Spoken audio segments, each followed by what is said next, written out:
Posible ring maapektuhan ng oil price hike ang sektor ng turismo. Sa Baguio City, bukod sa presyo, mabagal pa raw ang dating ng produkto. Yan ang Agenda Weekend Report ni Alex Asalil ng Abante. Nagkakaubusan na ng supply ng produktong petrolyo sa mga gasolinahan sa Baguio City. Kaya naman di maalis ng ilang biyahero sa lungsod na magduda. Sabi kasi ng Energy Department, sapat ang supply ng petrolyo sa bansa sa gitna ng krisis sa Middle East.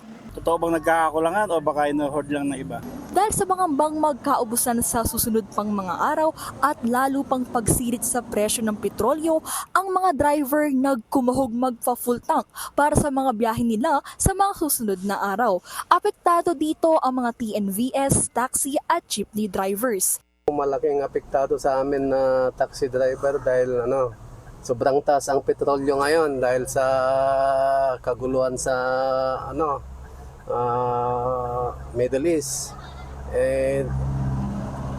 Ang gasolina ngayon magkano, tapos yung diesel sobrang mahal. Kaya konti na lang yung naiuwi namin. Bis na nakakauwi ka ng 1,000, ngayon kalahati na lang.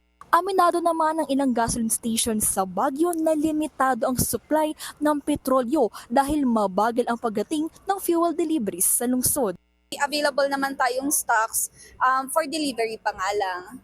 Medyo mahirap siya kasi ang nagiging outcome nun for outsiders or for our consumer is parang ginigipit namin sila or tinatago namin yung produkto. Well, in fact, talagang nagkakaubusan dahil nga may mga ganun tayong issues na yung iba nagpapaharga ng full tank na po. Yung mga sasakyan na usually nagpapaharga ng limited lang, ngayon kasi full tank na dahil nga sa price increase. Sa ngayon, patuloy na minomonitor ng mga fuel retailers at mga otoridad ang sitwasyon upang matiyak na may sapat na supply ng gasolina para sa mga motorista at maiwasan ang panic buying sa lungsod.